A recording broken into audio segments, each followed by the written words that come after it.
¿Partimos, Pedro? Partamos, sí. Dale nomás. Dale. ¿Cuántos van? 9 ya.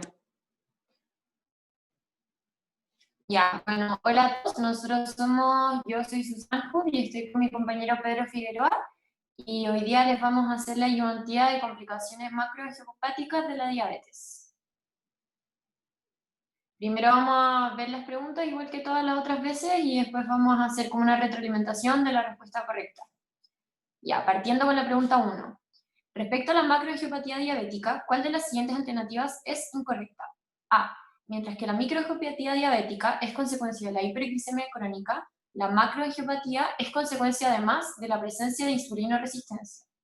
B. La enfermedad ateromatosa diabética se caracteriza por ser lenta, gradual, masiva y de mal pronóstico. C. La macroangiopatía es el determinante de mortalidad en diabéticos. Y D. El tratamiento invasivo de la hiperglicemia crónica no disminuye significativamente el riesgo de cardiopatía coronaria en los diabéticos de tipo 2.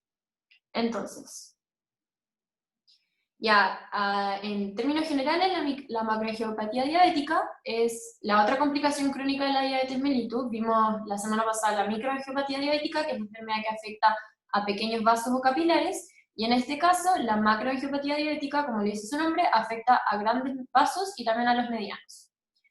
Es una consecuencia de la hiperglicemia, pero además de la insulinoresistencia, a diferencia de la microangiopatía, que era su principal causa era la hiperglicemia. La macroangiopatía al final es la enfermedad ateromatosa. La enfermedad ateromatosa, y esta se caracteriza por ser acelerada, masiva y de mal pronóstico.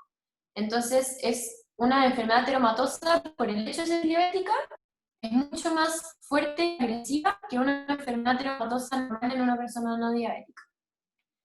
Y es importante que sepamos que un control estricto de la glicemia no asegura un mejor pronóstico. ¿Por qué? Por esto mismo. Porque como lo que afecta y lo que causa esta enfermedad no es solamente la hiperglicemia, y también influye la insulinoresistencia, con solo el control estricto de la glicemia no podemos asegurar 100% un mejor pronóstico. Ya, también es importante que el tratamiento intensivo hipoglicemiante disminuye la hemoglobina glicosilada, perdón, la hemoglobina glicosilada sí, pero no disminuye el riesgo de cardiopatía coronaria en esta diabetes. Después vamos a explicar por qué. La macroangiopatía es el determinante de mortalidad en diabéticos. El infarto agudo en el miocardio es este causante de muerte en el 60 a 80% de los casos. Entonces, imagínense la cantidad de gente diabética que muere por infarto al corazón. Aumenta el riesgo tanto de enfermedad coronaria como de enfermedad cerebrovascular o enfermedad arterial oclusiva, 2 a 4 veces, vascular 3 y oclusiva 2 a 4 veces. Y es considerado un equivalente coronario. ¿Qué significa que se considere un equivalente coronario? Que una persona que es diabética tiene la misma probabilidad de tener un infarto agudo al miocardio que una persona que ya tuvo un infarto agudo al miocardio anteriormente. Y acá vemos que, de nuevo, la hiperglicemia y la insulinoresistencia son los factores de esta macroangiopatía o aterogénesis, pero también hay otros factores de riesgo que influyen en esta aterogénesis. O sea, vemos que la macroangiopatía diabética es de causa multifactorial. La hipercolesterolemia, estados proinflamatorios y la hipercoagulabilidad también ayudan a que se forme esta placa y que se rompa. Entonces, por eso también decía, como vimos anteriormente, que el tratamiento para bajar la glicemia tampoco aseguraba, además de una mejoría de la macroangiopatía sí o sí, tampoco disminuía el riesgo el riesgo cardiovascular que implicaba la macroangiopatía. Ya, entonces, revisando de nuevo las preguntas, vemos que la alternativa A, que dice: mientras la microangiopatía es consecuencia de la hiperglicemia, la macroangiopatía además es de consecuencia de la insulinoresistencia. Con lo que dijimos, sabemos que eso es verdadero. La B, que la enfermedad ateromatosa diabética se caracteriza por ser lenta, gradual, masiva y de mal pronóstico. Esto sabemos que es falso, ¿verdad? Porque no es lenta y gradual, es muy acelerada, es muy potente, es muy rápida. Eso es lo que caracteriza a esta enfermedad ateromatosa diabética.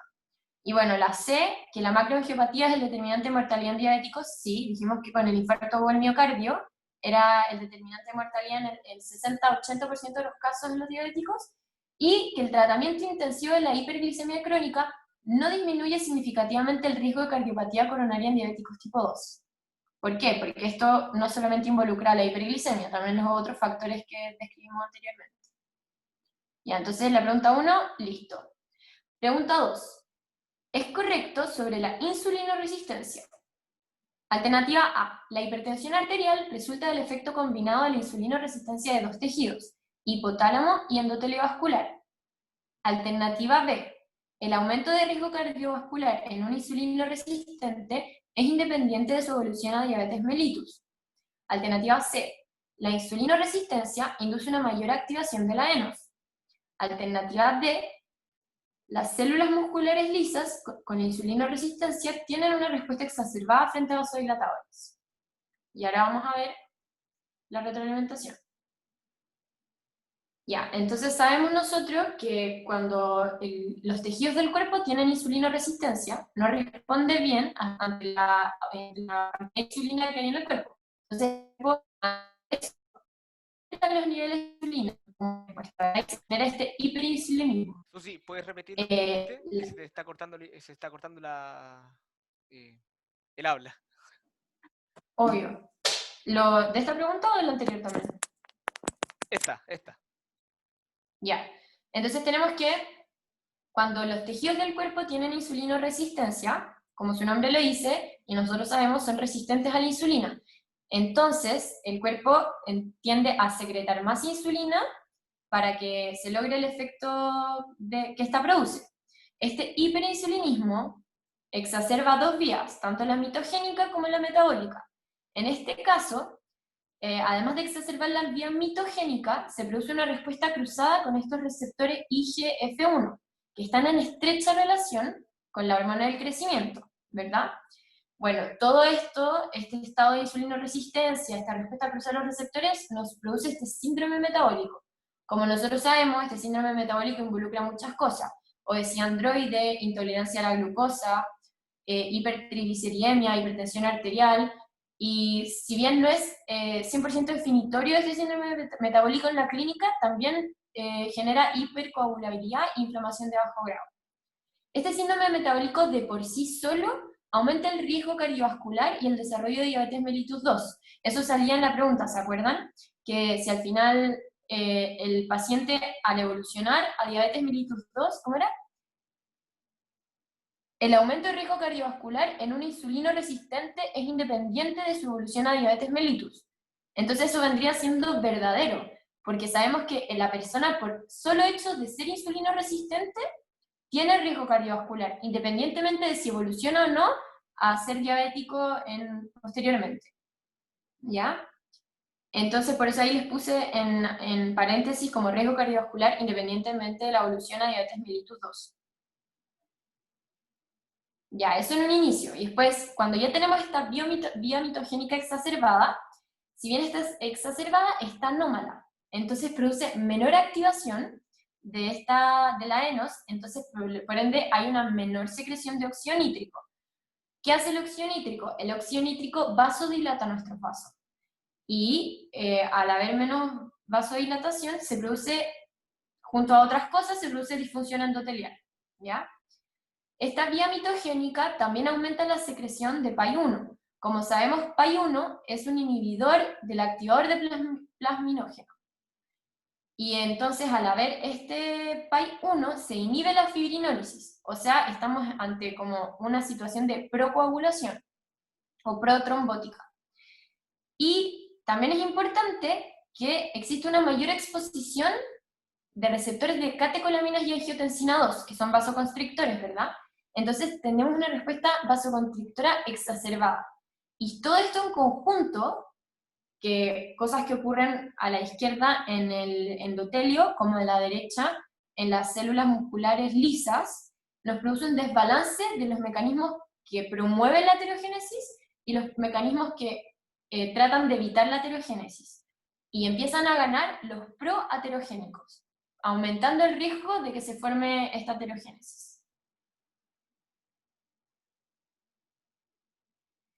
Y ahí, acá por otro lado, que también involucra la pregunta, el tema de la hipertensión arterial.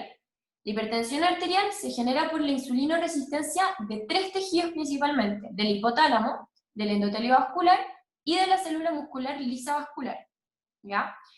El hipotálamo, por su lado, cuando es insulinoresistente, produce una hiperactividad simpática, aumenta el tono simpático del cuerpo. Con el aumento del tono simpático se aumenta el sistema renina-angiotensina-aldosterona, aumenta la renina, aumenta la angiotensina 2, y esto también en conjunto aumenta la retención de sodio y la expansión de la volemia, ¿ya? El endotelio vascular y la célula muscular lisa por su lado también están presentes y tienen un aumento de la sensibilidad a las catecolaminas, como hablamos anteriormente. Además, esto sumado a la disminución de la síntesis de óxido nítrico, que era uno de nuestros vasodilatadores, ¿verdad? Hay un remodelamiento de los vasos en los que se engrosa la capa media de los vasos. Entonces, tenemos que todo lo que pasa en el hipotálamo aumenta nuestro gasto cardíaco, ¿verdad? Y todo lo que pasa en el endotelio vascular y en la célula vascular aumenta la resistencia vascular periférica, porque tiene a nuestros vasos vasocontraídos. Entonces, un aumento del gasto cardíaco más un aumento de la resistencia periférica produciría, como nosotros sabemos por la fórmula, un aumento de la presión arterial. Y eso, en el fondo, es lo que al final produce nuestra hipertensión arterial.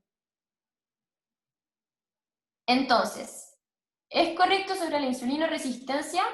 A, que la hipertensión arterial resulta del efecto de insulinoresistencia de solo el hipotálamo y el endotelio. No, falta también las células vasculares lisas. B, el aumento del riesgo cardiovascular en un insulino resistente es independiente de su evolución a diabetes mellitus. Ya habíamos hablado de por qué esta es verdadera, ¿verdad? C, la insulinoresistencia induce una mayor activación de la ENOS. Falso, porque induce una menor activación de la ENOS y con ello una menor secreción de óxido nítrico. Y D, las células musculares lisas con insulinoresistencia tienen una respuesta exacerbada frente a vasodilatadores. Falso, porque tienen una respuesta exacerbada frente a vasoconstrictores, ¿verdad? ¿Hasta acá alguien tiene alguna pregunta? Si quieren pregunten ahora, si quieren pregunten al final, como ustedes prefieran.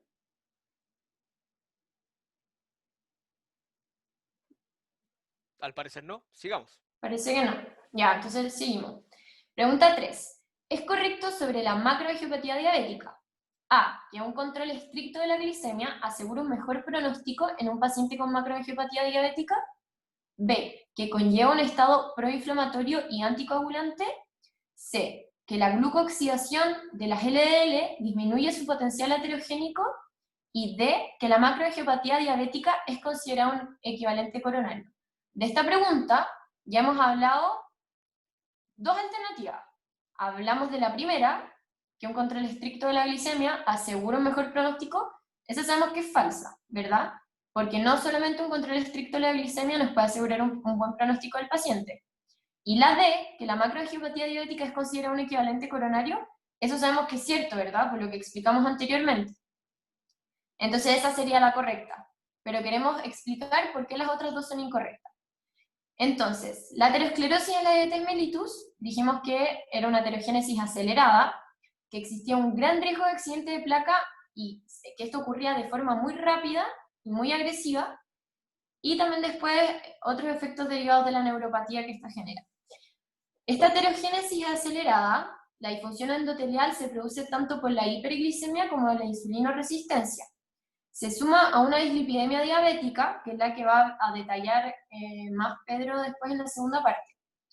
Y estas LDL glicosiladas están como glucooxidadas e inducen una mayor probabilidad de generar una aterogénesis en el fondo, porque tienen mayor probabilidad de oxidarse y activar macrófagos, que por ende nosotros sabemos como todo lo que conlleva el proceso inflamatorio, que genera inflamación, genera edema, se sueltan ciertas partículas, y todo esto cada vez va haciendo que crezca más nuestra placa, y en particular, estas placas de ateroscleróticas tienen mayor riesgo de ruptura, porque las LDL, la LDL están cargadas de muchos triglicéridos, por todo el tema del aumento de la síntesis hepática de triglicéridos se cargan las LDL con más triglicéridos, entonces cuando se forman estas placas, tienen mayor riesgo de ruptura, tienen más triglicéridos y menos colesterol del que deberían tener. Y esto se relaciona con lo que dije, el mayor riesgo, dale para atrás. El mayor riesgo de accidente de placas, que es un estado proinflamatorio, y como dijimos al principio, era procoagulante, ¿ya?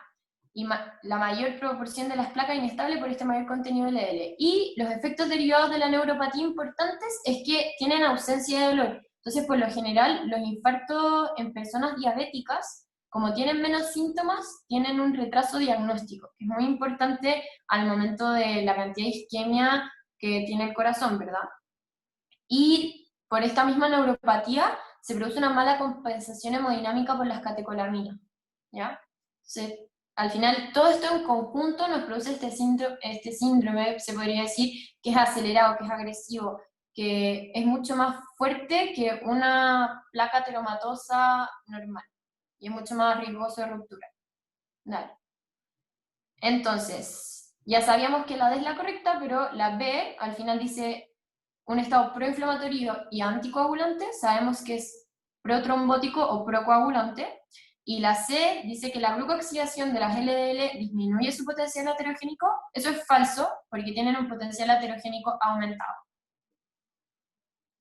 Y eso, y ahí terminamos las 3 primeras preguntas. Si alguien tiene alguna duda, algún comentario, por mientras también se me había olvidado, tenemos estos papers, son 2 estudios que se realizaron, me parece que por los mismos que salían en el apunte, el ACCORD y el otro, Pedro, ¿cómo El se llama? Advance. El Sí, Advance, los mencionaron en el apunte. estos son los papers que salen mencionados, o sea, que menciona el doctor Patricio en el apunte y que yo creo que son súper buenos para resumir un poco de lo que hablan, porque tienen mucha relación con el apunte. No sé si Susi lo quieres decir tú. Dale, digámoslo juntos. Ya, Si en bueno, el fondo es lo mismo que dijimos, pero como para que lo aterricen más y que de verdad se den cuenta que esto no es como solamente materia como teórica, en sino la... que también está probado Claro, con estudios se aplica randomizados. a la práctica y es verdad. Bueno, este estudio que salió en la revista de New England Journal of Medicine habla acerca de la terapia intensiva para disminuir la glucosa, o sea, la hemoglobina glicosilada en pacientes con diabetes mellitus tipo 2. Y justamente tomaron a ciertos pacientes diabéticos, en realidad a hartos pacientes, a más de 330 pacientes, y lo que se les hizo fue separarlos en un grupo control y en un grupo con un tratamiento intensivo ante la diabetes mellitus para tratar de bajar lo máximo la hemoglobina glicosilada, para así lograr ver si es que el riesgo cardiovascular también disminuía. Porque teóricamente, como lo habíamos visto acá, a pesar de que los diabéticos mellitus tipo 2, la fisiopatología central es la insulinoresistencia y asociado a esto una hiperglicemia crónica, se pensaba que de todas formas bajando la hiperglicemia y llevándolo a una normoglicemia, podía disminuir el riesgo cardiovascular. Lo que ocurrió en este estudio, y de hecho que se tuvo que frenar, fue que al mismo tiempo, que comparando pacientes con el tratamiento estándar, con el tratamiento intensivo, murieron 257 pacientes en el grupo con la terapia intensiva. Y esto es porque estos pacientes hacían muchos cuadros hipoglicémicos cuando se les trataba con una terapia intensiva. Por ende, el estudio se tuvo que parar y era un estudio que ya llevaba más de 3 años en curso. Entonces, dentro de las conclusiones que arrojó este estudio fue que, en comparación con la terapia estándar, el uso de la terapia intensiva para atacar los niveles normales de hemoglobina glicosilada durante 3.5 años, a pesar de que se logró normalizar la hemoglobina glicosilada en rangos menores de 6.5, esto tuvo una consecuencia que fue que aumentó la mortalidad y no redujo significativamente los eventos cardiovasculares. ¿Ya?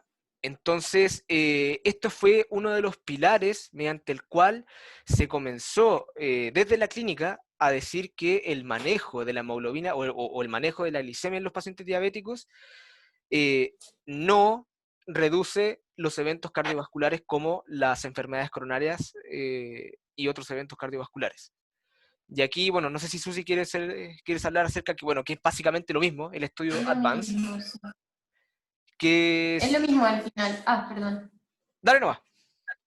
Es lo mismo al final, que se hizo un estudio en el que se controló también a estos pacientes con un tratamiento intensivo y uno no intensivo, y al final las conclusiones de mortalidad que se observaron fueron que el tratamiento, originalmente el tratamiento para la presión arterial se atenuaron, pero siguen siendo evidentes al final del seguimiento post-ensayo. No hay evidencia que este control intensivo de la glicemia durante el ensayo fuera beneficioso a largo plazo para la mortalidad o los eventos macrovasculares.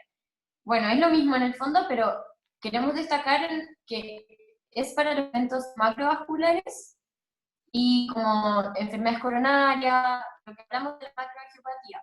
Pero han habido estudios de que, como la microangiopatía, dijimos anteriormente que era principalmente por la hiperglicemia crónica, al bajarle la glicemia, sí nos veríamos beneficiados de nuestros eventos microangiopáticos, como lo que dijimos, la nefropatía, la clase anterior, la neuropatía y también la retinopatía, ¿verdad? Así es. Ya, hasta el Entonces, para que se momento, queden con esa para idea, darnos, para que lo tengan. hasta el momento, ¿hay alguna duda de las tres primeras preguntas? Ya, seguimos entonces. Dale, Pedro. Entonces, la cuarta pregunta decía, ¿cuál de las siguientes alternativas caracteriza en forma correcta el tipo de dislipidemia que se presenta en un paciente con insulino resistencia avanzada? A, aumento de las LDL con un mayor contenido de ésteres de colesterol. B, un aumento del contenido plasmático de apolipoproteína B. C, aumento de las VLDL secundariamente a una disminución de la degradación a nivel endotelial. D, una disminución de los niveles de HDL por menor síntesis endotelial.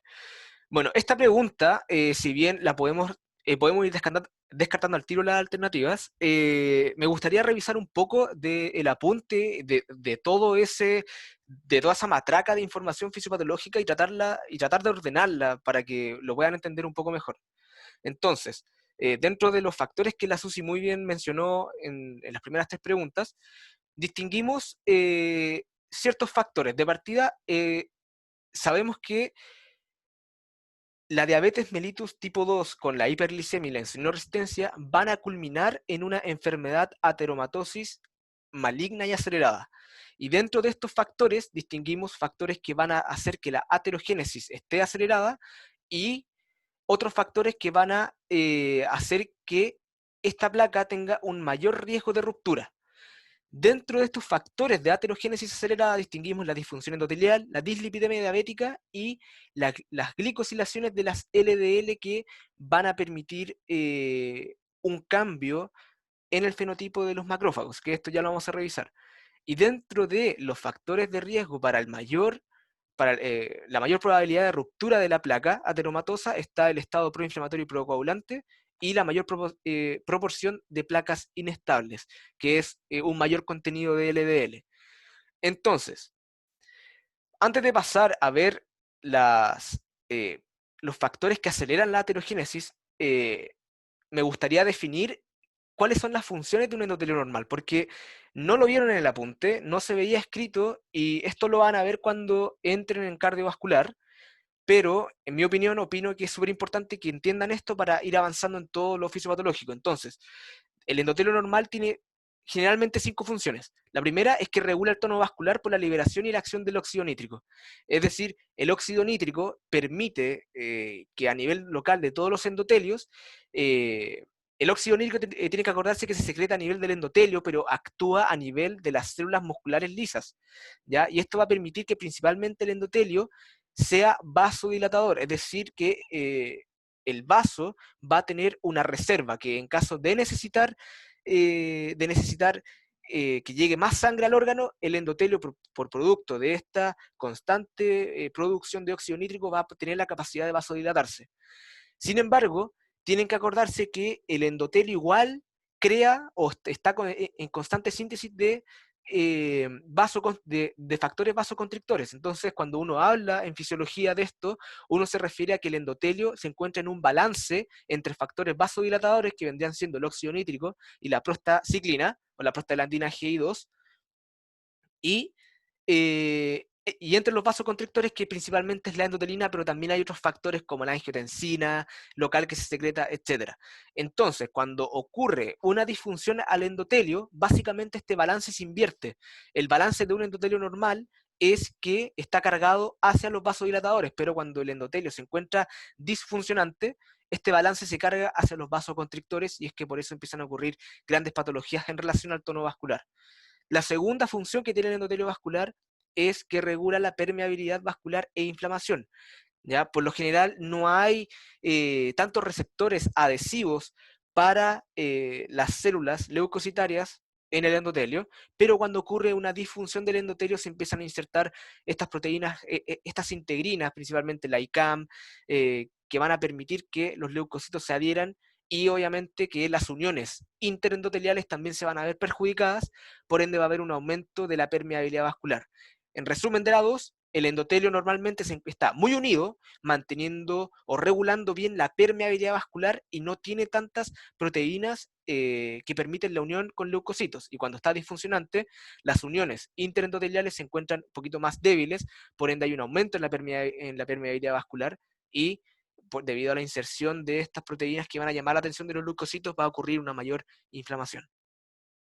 También el endotelio constitutivamente tiene una gran actividad antitrombótica, una propiedad que es muy importante porque disminuye la adhesión y la agregación plaquetaria.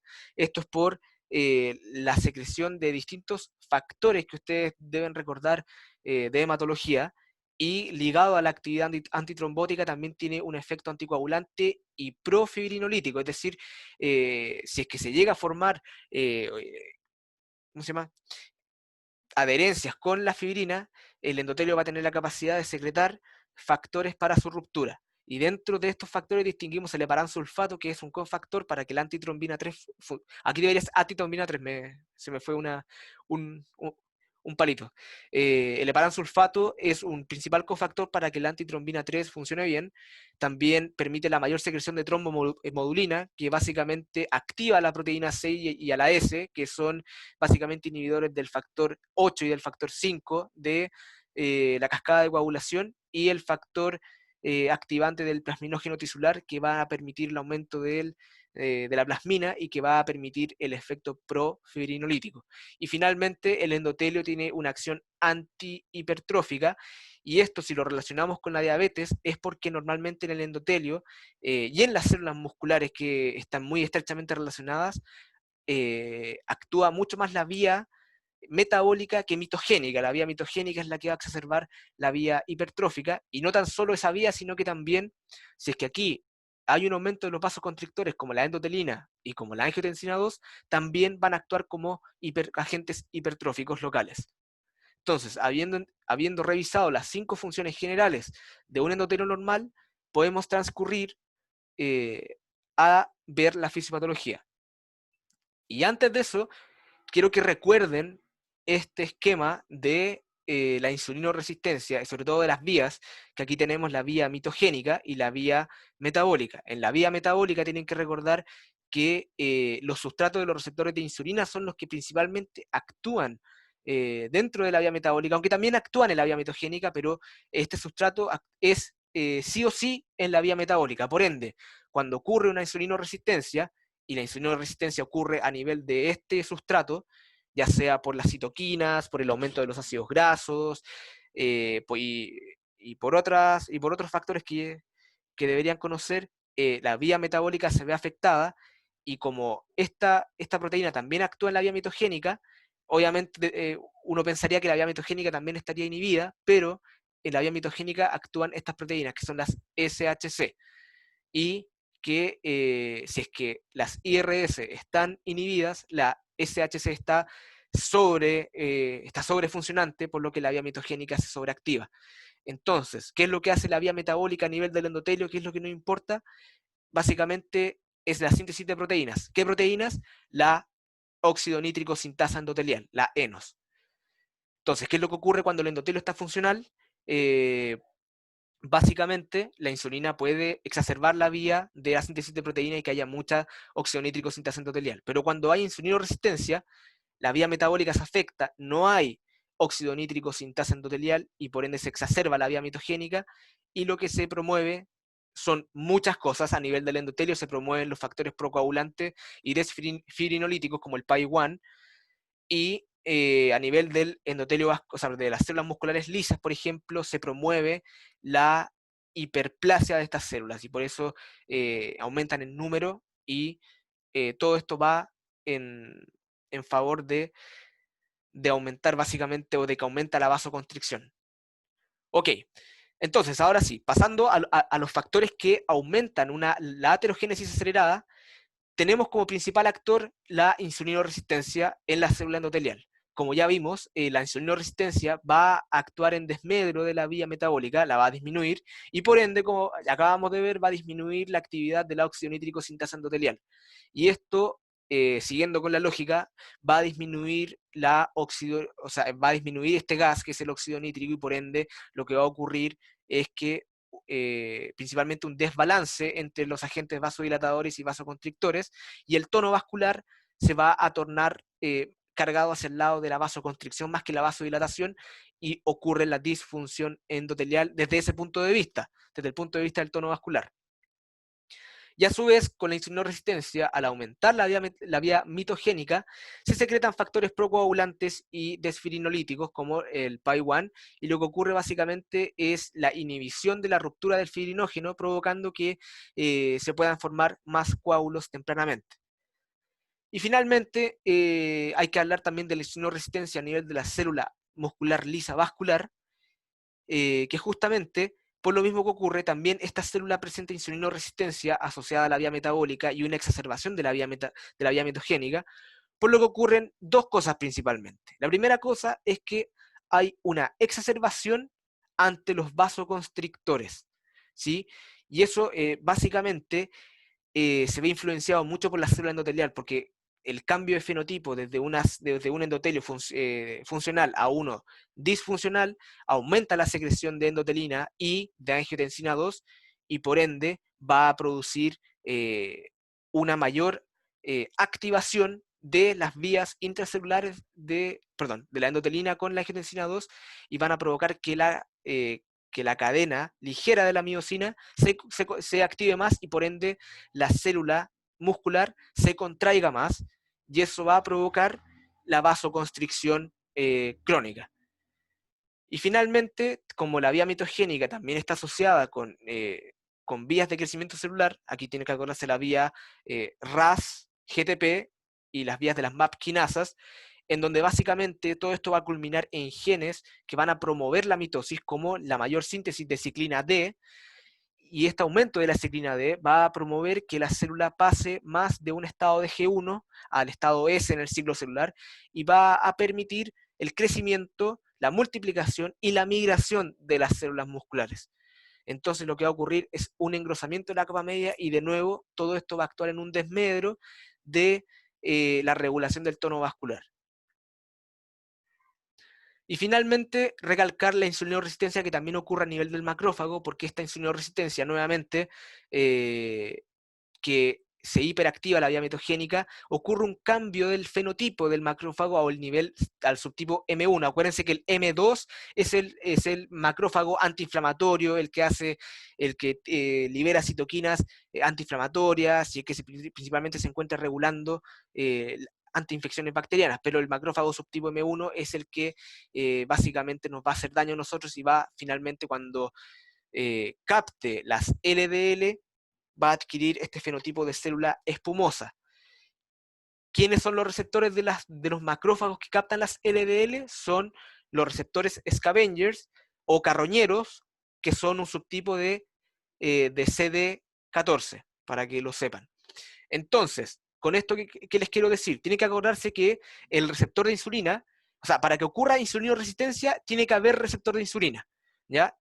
El receptor de insulina se expresa principalmente en tres tejidos que son insulinotrópicos, que es el hígado, los músculos y el tejido adiposo. Sin embargo, básicamente todos los tejidos del cuerpo también expresan receptores de insulina y receptores del factor de crecimiento similar a la insulina, el IGF, pero en menor medida, pero que, como ustedes pueden ver acá, cuando ocurre una insulinoresistencia, aparte de verse afectados los tejidos insulinotrópicos, también se ven afectados los otros tejidos, como las células endoteliales, que también expresan este receptor, las células musculares lisas, que también expresan este receptor, y el macrófago, que también expresan este receptor. Bien, entonces ahora, habiendo visto lo de la disfunción endotelial, rápidamente vamos a ver otro de los factores que permite la aceleración de la aterogénesis, que es la dislipidemia diabética, que básicamente tienen que acordarse aquí que en el estado de insulinoresistencia se produce básicamente un hiperinsulinismo que en un principio, si es que lo estamos hablando de un paciente que no tiene diabetes, vamos a estar hablando de un hiperinsulinismo compensatorio, y si es que en el caso de que ya el paciente es diabético, vamos a estar hablando de un hiperinsulinismo no compensatorio. Entonces, tanto el hiperinsulinismo como la hiperglicemia van a aumentar a dos agentes, y en realidad, más que sensores intrahepáticos, como dice el apunte, son factores de transcripción que van a promover la síntesis de triglicéridos en el hígado. El aumentar la expresión de esta, que es la proteína de unión al elemento regulatorio de los esteroles, que van a regular principalmente la vía de la síntesis del colesterol, y esta otra proteína, que es la proteína de unión a elementos de respuesta derivados de los carbohidratos, todo esto van a culminar en síntesis del aumento de los triglicéridos. Sin embargo, esta síntesis de triglicéridos, que se está viendo exacerbada tanto por el hiperinsulinismo como la hiperglicemia, también se exacerba por la misma lipólisis que ocurre ante la insulinoresistencia del tejido graso. Acuérdense que la insulina a nivel del tejido graso lo que hace es aumentar la lipogénesis e inhibir la lipólisis. Por ende, cuando hay insulinoresistencia, aumenta la lipólisis y disminuye la lipogénesis. Más ácidos grasos circulantes, y estos ácidos grasos promueven aún más la insulinoresistencia, y aparte aumenta la síntesis de triglicéridos a nivel del hígado. Estos factores van a culminar en una mayor síntesis de VLDL, pero esta mayor exportación de estas lipoproteínas no van a compensar el aumento de triglicéridos dentro del hígado, porque si bien cuando ocurren este fenómeno de insulinoresistencia, aumenta la síntesis de triglicéridos para el almacén dentro del hígado, pero también aumenta la exportación de VLDL, que son ricos en triglicéridos, pero la exportación no le gana al almacenamiento, y por eso es que a futuro se genera una esteatosis hepática, no alcohólica. Y el aumento de este VLDL lo que estimula básicamente es, una vez que los tejidos ya no pueden recibir más triglicéridos ni más colesterol, porque básicamente están sobresaturados con esta grasa, es que se van a encontrar con la colesterol éster transferasa, y lo que van a producir es un intercambio de VLDL hacia los HDL y los LDL. Ahora, quiero que recuerden bien de fisiología del año pasado, y es que los HDL normalmente no tienen casi muy poco triglicéridos, porque los HDL están cargados de colesterol, que es el colesterol que les brindan las células del cuerpo hacia el hígado para su posterior eliminación. Esos son los HDL los que son buenos de una cierta forma. Y los LDL que uno normalmente se encuentra, que son los del fenotipo A, si bien tienen un poquito más de triglicéridos, pero básicamente tienen alrededor de un 6% de triglicéridos. Casi la mitad de los LDL, o sea, perdón, casi la mitad del contenido de un LDL es colesterol, no es triglicéridos. Y lo que ocurre en este estado de insulinoresistencia, de una aterogénesis acelerada, es que el producto de que los VLDL tengan más triglicéridos hace que los HDL tengan una mayor carga de triglicéridos, y esto va a hacer que sean mucho más sensados por la lipasa hepática y eliminados. Así que cuando uno ve un perfil hepático de los diabéticos tipo 2 y hasta incluso de los insulinoresistentes, uno va a obtener el HDL bajo no porque el endotelio lo secrete menos, sino que porque va a tener una mayor carga de triglicéridos y va a ser más degradado. Y lo que ocurre con los LDL es que, producto de esto mismo, al haber un aumento de los triglicéridos generados por la insulinoresistencia, lo que va a generar es que se carguen más de triglicéridos y con un porcentaje relativo menor de colesterol. Por ende, los LDL van a ser más densos y más pequeños, los que se conocen como los LDL de fenotipo B. Acuérdense que los que normalmente uno encuentra, que son los que tienen más colesterol que triglicéridos, son los LDL de fenotipo A, y estos que ocurren en este caso son los de fenotipo B. Y estos tienen un mayor potencial aterogénico porque aumentan el estrés oxidativo que genera mayor disfunción endotelial y al ser más pequeños y más densos, y el mismo hecho de que el endotelio está mucho más permeable, las uniones interendoteliales están más separadas, permite que pasen al subendotelio con mayor facilidad. Y finalmente, dentro de las LDL glicosiladas, no me voy a liar con esto, pero tienen que tener en cuenta que por lo mismo, por la hiperglicemia, va a producir, debido a este exceso de glucosa que hay en la sangre, se van a glicosilar las cosas, se glicosilan las proteínas, donde ustedes ya vieron con el apunte pasado los cuerpos de glicosilación avanzada, o los agentes de glicosilación avanzada, y aquí con los LDL ocurre básicamente lo mismo. Entonces hay LDL glucosilados, que básicamente son tóxicos. Entonces, ¿qué es lo que ocurre? ¿Qué es lo que ocurre cuando los LDL están glucolizados? Se oxidan y por eso se forman los LDL glucooxidados. Y estos pueden generar dos cosas. Uno, que van a perder la afinidad por el receptor LDL del macrófago y por ende se van a empezar a acumular en la zona que se está formando la aterogénesis. Y segundo, que hay una mayor afinidad por los receptores scavengers de los macrófagos, que estos son los que van a permitir que el macrófago cambie su fenotipo a células espumosas. Entonces, tanto la acumulación y la no eliminación por los receptores de LDL de los macrófagos y la mayor captación por los receptores scavengers van a producir una aterogénesis acelerada. Entonces, estas tres cosas que vimos, que son la disfunción endotelial, la dislipidemia diabética y las LDL glicosiladas, o las LDL glucooxidadas, son los factores que van a permitir una aterogénesis acelerada. Bueno, y finalmente, aquí lo pueden revisar muy bien. Gerard ya les subió estos esquemas a un curso por si los quieren revisar, pero básicamente que cuando estamos en un estado de insulinoresistencia, todo se ve en desmedro de la vía metabólica, y el hecho de que haya un desmedro de la vía metabólica hace que la célula sobreviva menos porque las vías TOR se sobreestimulan y las vías de los genes FOX se desestimulan, por ende hay un mayor riesgo de apoptosis de la célula y por ende la placa queda más inestable y mayor riesgo de que se rompa la placa y por ende mayor riesgo para que ocurra el infarto. Y dentro del tejido adiposo, debido a que se exacerban las vías mitogénicas y hay producto de este estado inflamatorio que ocurre, hay un aumento de citoquinas proinflamatorias como el factor de necrosis tumoral, la interleuquina 6, que van a producir respuestas de fase aguda, y dentro de estas respuestas de fase aguda que van a actuar en el hígado está, de nuevo, el aumento del fibrinógeno, el aumento del PAI-1, no tan solo a nivel del hígado, sino que también a nivel local, a nivel del endotelio. Entonces todo esto va a ir va a ir en favor de que ocurra mayor microtrombosis, por ende una mayor hipercoagulabilidad y disfibrinolisis. Y finalmente el hecho de que tengamos un estado proinflamatorio crónico producto de esta insulinoresistencia hace que haya un leve aumento de la proteína C reactiva, que es lo que vamos a ver un poquito más adelante con la medición de esta proteína C reactiva.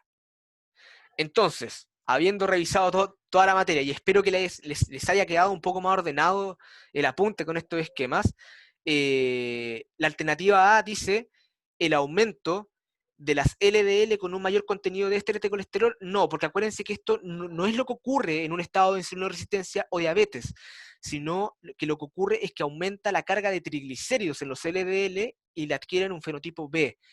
Estos LDL son los LDL que se encuentran en personas con una insulinoresistencia precoz, pero no avanzada ni diabetes.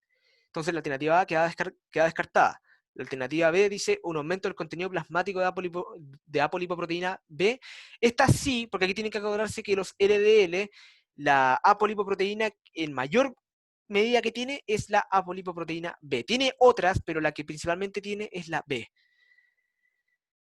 La C dice aumento de las VLDL secundarias a una disminución de la degradación a nivel endotelial. No, el aumento de las VLDL aumenta debido a la hiperglicemia y a la insulinoresistencia que provocan el aumento de los genes SREP, no sé cómo decirlo, el SREBP, que es la proteína de unión a las respuestas reguladoras de los esteroles, y la otra, que van a permitir una mayor exportación a nivel hepático, no por una disminución de la degradación endotelial. ¿Ya? Entonces la C no es. Y D, una disminución de los niveles de HDL por menor síntesis endotelial. No, lo que ocurre es que disminuyen porque los HDL se cargan con más triglicéridos y disminuyen porque hay una mayor degradación de ellos. Entonces la alternativa correcta es la B. ¿Se entiende? ¿Hay alguna pregunta de esto? Ojalá aquí hayan preguntas, porque esta parte igual es difícil. Susi, ¿lo expliqué muy rápido? ¿O está bien? ¿Aló? ¿Se escucha?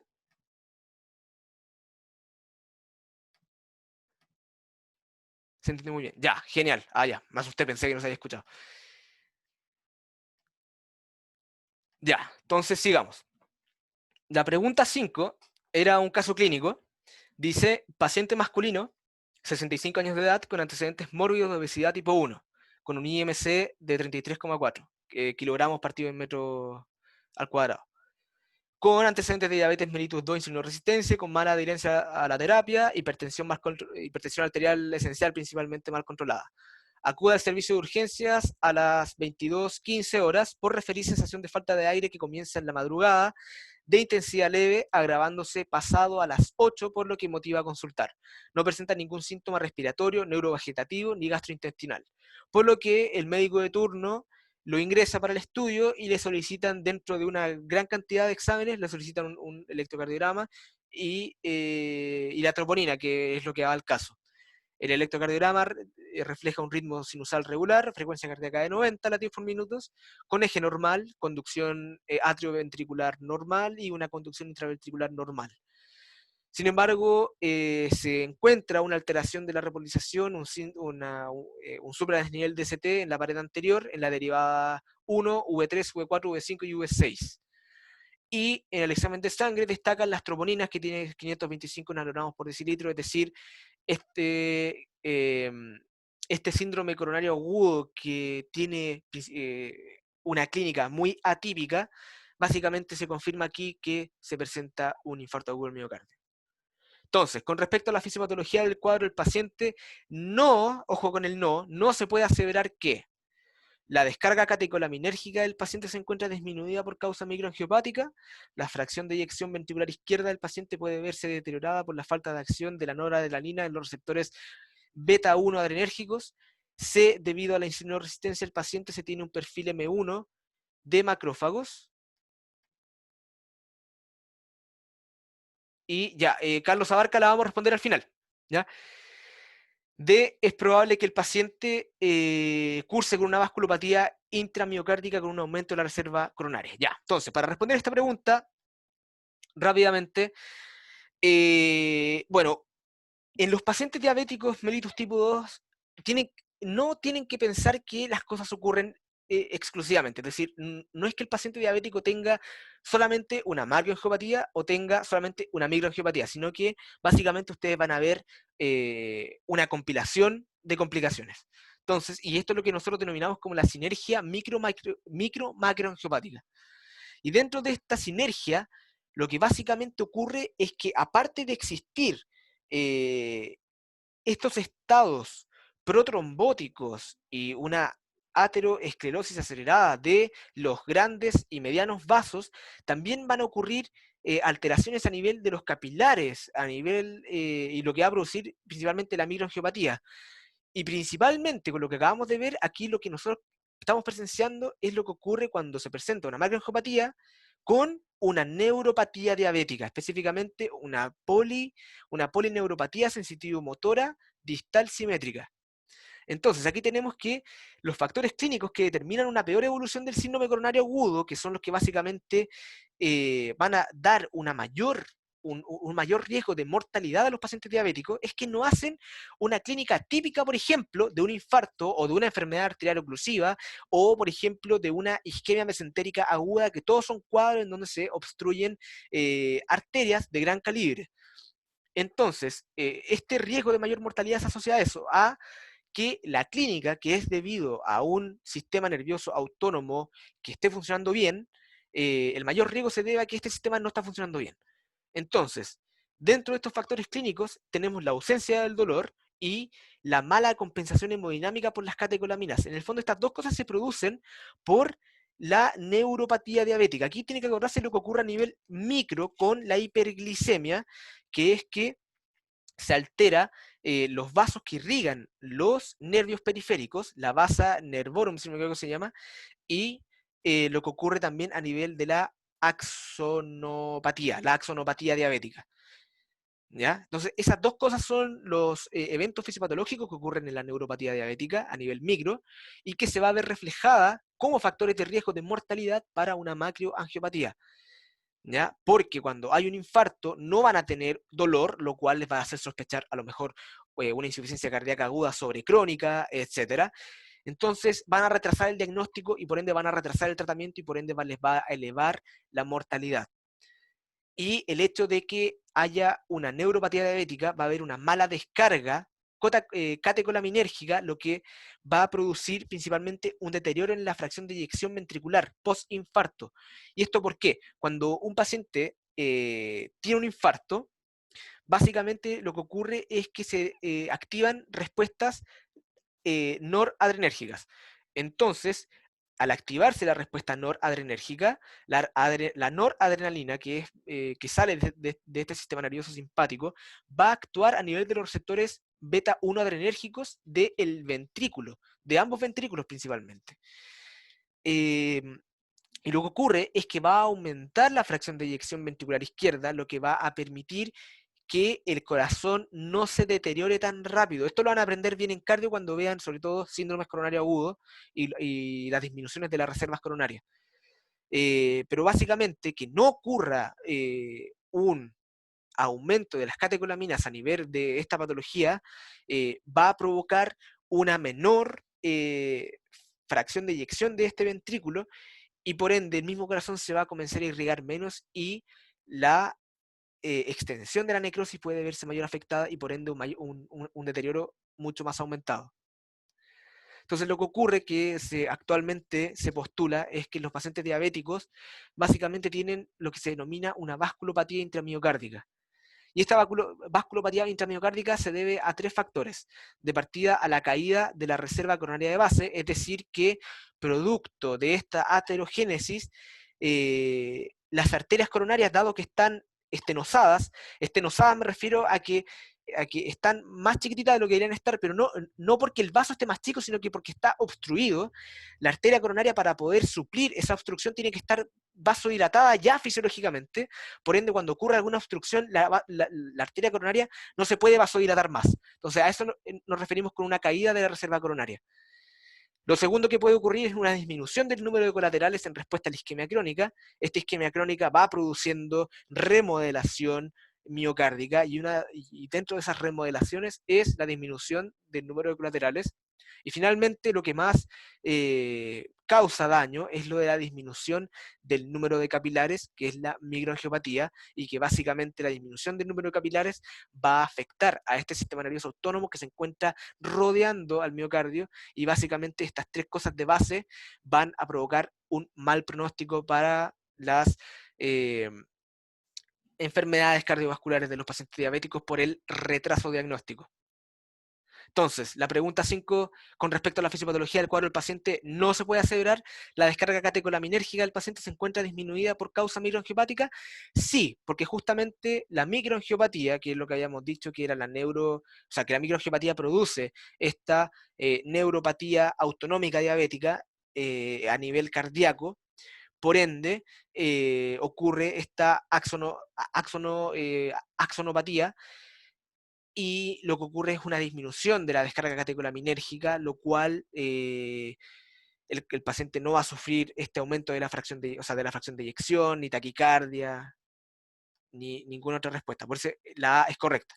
B, la fracción de eyección ventricular izquierda del paciente puede verse deteriorada por la falta de acción de noradrenalina en los receptores beta-1 adrenérgicos. Es lo mismo que la A, pero escrito de otra forma. Eso es también correcto.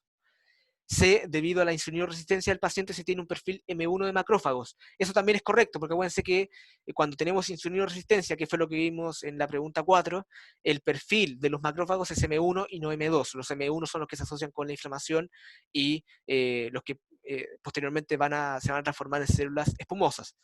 Y la alternativa D dice, es probable que el paciente presente una vasculopatía intramiocárdica con un aumento de la reserva coronaria. No, básicamente uno de los tres postulados de la vasculopatía intramiocárdica es que el paciente tenga que tener una disminución de la reserva coronaria por la ateromatosis. Entonces, básicamente la respuesta que no se puede aseverar es la D.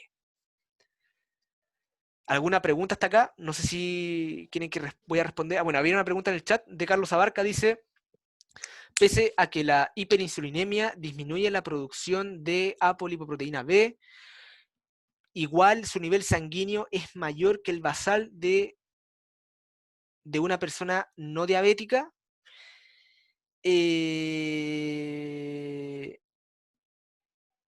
A ver, déjame pensar.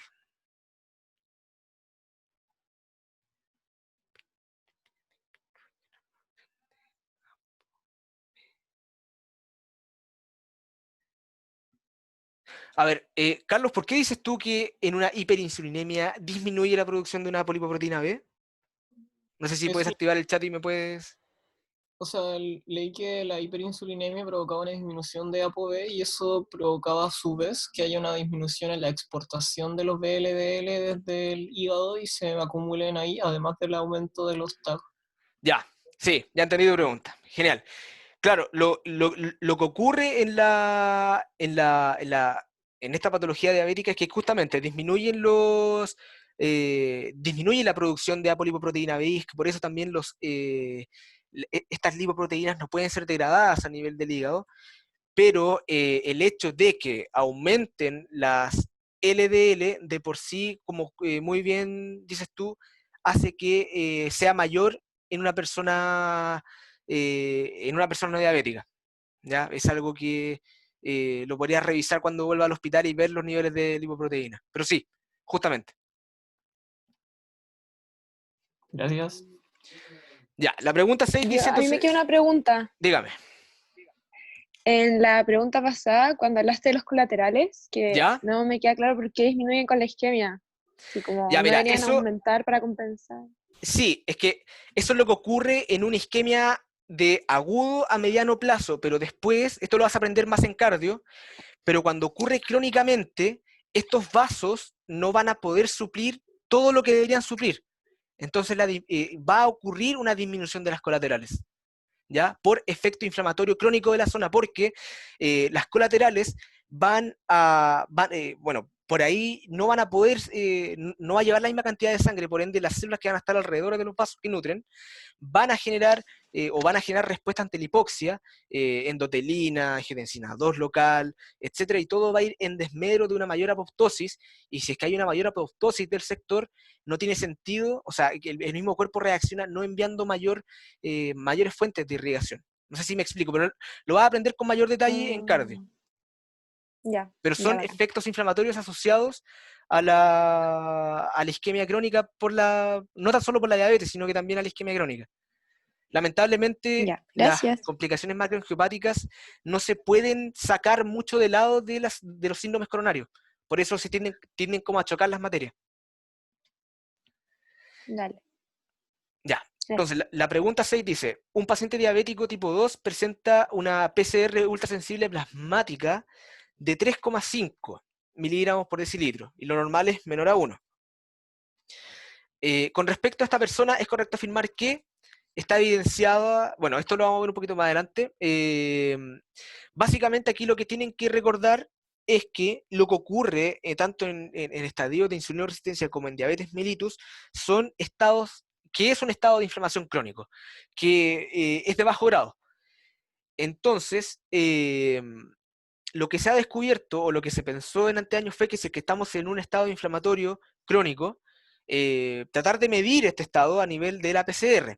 Sin embargo, la PCR normal que uno pide en el perfil bioquímico no se tiende a elevar en estos pacientes porque no mide concentraciones tan bajas. Y por eso surge esta PCR ultrasensible.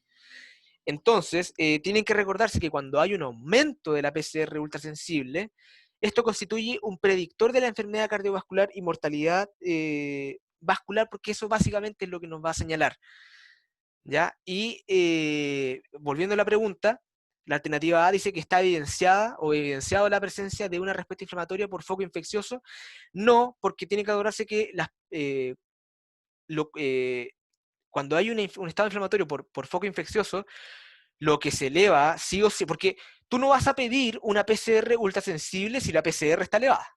¿Ya? Tengan en cuenta eso. Entonces, si la PCR de por sí ya está elevada y en una respuesta inflamatoria, por lo general, si es que es una infección bien localizada, está ya elevada sobre 50, sobre 100 miligramos por decilitro, y lo normal es hasta 10 miligramos por decilitro, entonces, básicamente, en este estado que pedimos una PCR ultrasensible, no es por un foco inflamatorio. B, dice, posee un nivel de hemoglobina glicosilada más del 7%.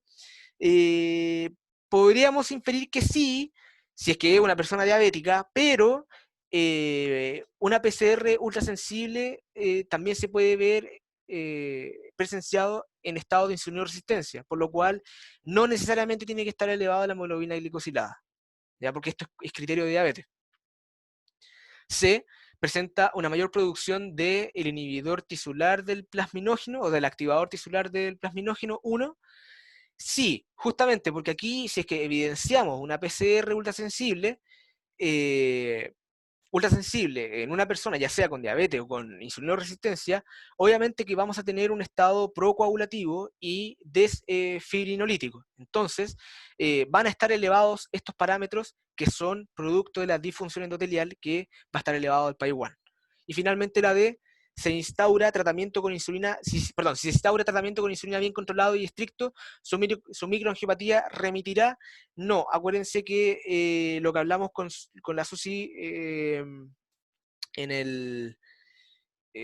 al final de la pregunta 3, que a pesar de que uno tenga un tratamiento estricto y muy bueno tanto de insulinoterapia o de hipoglicemiantes orales, lamentablemente esta macroangiopatía o el riesgo cardiovascular que tienen los pacientes no se ha visto que disminuye significativamente. Entonces, por eso la respuesta es la C. ¿Ya? Antes de las preguntas, como esta es la última ayudantía que hacemos con respecto a diabetes, tenemos algunas conclusiones de este apunte que nos gustaría que se quedaran, porque son súper importantes, ¿ya? La primera conclusión es que según la American Heart Association, o la Asociación Americana de la Asociación Cardiovascular Americana, dice que un paciente diabético tiene la misma probabilidad de desarrollar un infarto con miocardio que un paciente no diabético que ya tuvo uno. Entonces, importantísimo que los pacientes con diabetes son pacientes con alto riesgo. Lo segundo es que la evidencia actual, ya sean los estudios ACCORD o ADVANCE, muestran que el tratamiento intensivo de la diabetes disminuye efectivamente la hemoglobina glicosilada, eso es correcto, pero aumenta la muerte por hipoglicemia. Así que por eso es que actualmente uno a los pacientes les pone metas por el riesgo de hacer hipoglicemias, y por lo general la meta no tiende a ser menor a 6.5. Tienden a ser menor a 7, pero no menor a 6.5, para que no mueran por hipoglicemia. Y finalmente no disminuye en forma significativa el riesgo de cardiopatía coronaria en pacientes con diabetes mellitus tipo 2. La tercera conclusión es que la macroangiopatía diabética tiene dos factores esenciales en su patogénesis, ¿ya? La insulinoresistencia y la hiperglicemia, a diferencia de la microangiopatía, que es solamente la hiperglicemia. Cuarta conclusión es que el riesgo cardiovascular de la diabetes mellitus 2 es multifactorial, ya sea por los factores que vimos anteriormente, como la instauración de una enfermedad ateromatosa masiva y de mal pronóstico. Y en virtud de esto mismo, la quinta conclusión, que se relaciona mucho, que dentro de esta enfermedad ateromatosa distinguimos dos cosas: los factores que favorecen la aterogénesis y los factores que van a promover un mayor riesgo de accidentes de placa. Dentro de los que favorecen la aterogénesis es la disfunción endotelial, la dislipidemia diabética y la glucotoxicidad por los LDL, por fenotipo B principalmente.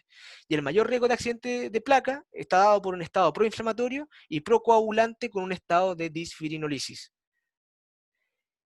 Y también dentro de esta enfermedad ateromatosa masiva existen factores de mal pronóstico, como son los determinantes clínicos, como lo vimos, que son la sinergia micro y macroangiopática diabética, porque esto, básicamente, el paciente tiene un mayor riesgo cardiovascular, pero no tan solo eso, sino que por la alteración microangiopática y por la neuropatía diabética, va a producir que la clínica que genere por esta neuropatía autonómica no va a ser típica de un infarto. Entonces se va a retrasar el diagnóstico y se va a retrasar el tratamiento y por ende la mortalidad va a aumentar. Y también las morbilidades, si es que se alcanza a resolver el caso del paciente. Y finalmente, esta es la última conclusión, es que los pacientes diabéticos, que fue un tema que no tocamos, pero es importante que lo estudien, no lo tienden a preguntar mucho, pero estudienlo igual, no sabemos qué van a preguntar este año, es que los pacientes diabéticos tienen un mayor riesgo de infección, ¿ya? Porque la hiperglicemia principalmente, instaura una inmunodeficiencia, ¿ya? Cuando ustedes piensan en inmunodeficiencia, principalmente ustedes piensan en VIH, una inmunodeficiencia por una infección, pero también existen inmunodeficiencias que son de causas no infectivas, como esta, que es una inmunodeficiencia metabólica, y que básicamente la hiperglicemia altera la inmunidad innata. ¿Qué cosa de la inmunidad innata? Principalmente la fagocitosis de los macrófagos. Los macrófagos son los que más sufren con la hiperglicemia, porque la fagocitosis se ve alterada. Y aquí, como ustedes recordarán, la inmunidad adaptativa, los linfocitos Th1 que liberan este interferón gamma, básicamente estimulan a los macrófagos para que fagociten a las bacterias y a los agentes virales. Entonces, si es que los macrófagos están deficientes, la inmunidad de un paciente diabético va a estar débil y por ende van a tener mayor riesgo de infección. Y esto básicamente se ve sobre todo en pacientes diabéticos, en pacientes diabéticos con pie diabético, que básicamente cuando uno ve un pie diabético uno tiene que sospechar sí o sí una infección. Y de hecho, les pregunto, antes de que nos vayamos, para que vayamos terminando, y de hecho les voy a decir un tip, que cuando les llegue un paciente con pie diabético, sospechen infección y pídanle, tienen que hacer un examen físico, o sea, una parte del examen físico que se llama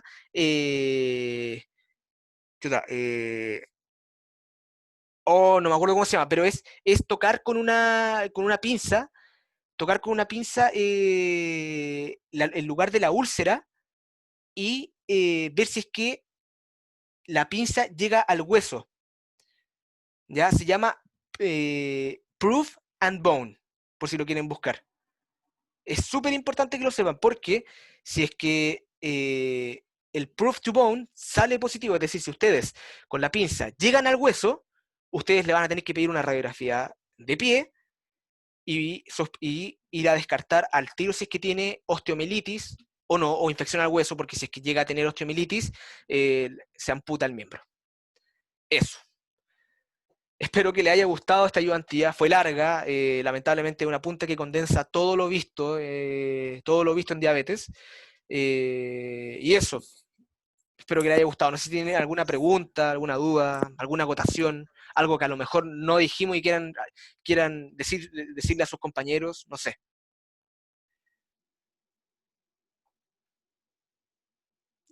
Activen el chat si quieren decir algo, no hay problema. Susi, no sé si tú quieres decir algo. Bueno, nada, en verdad encuentro que estuvo súper completa la parte de Pedro, fue súper como agotadora igual porque es, como decía, la parte del apunte como con más materia así full, pero siento que quedó todo claro. Igual siéntanse demasiado en la confianza, al Instagram de la ayudantía nos han llegado muchas dudas y si es que les vuelve a surgir una duda o mantienen una duda que no sintieron que se aclaró, háblenos nomás por direct y nosotros ahí también estamos respondiendo dudas. Así es, cualquier duda de cualquier repaso que hicimos, háganla saber. Nosotros por lo general no nos demoramos más de 15 minutos en responder. Así que eso. Muchas gracias por su asistencia. Chao, que Gracias, estén muy bien. fue muy buena. Susi, quédate, no te Gracias. vayas.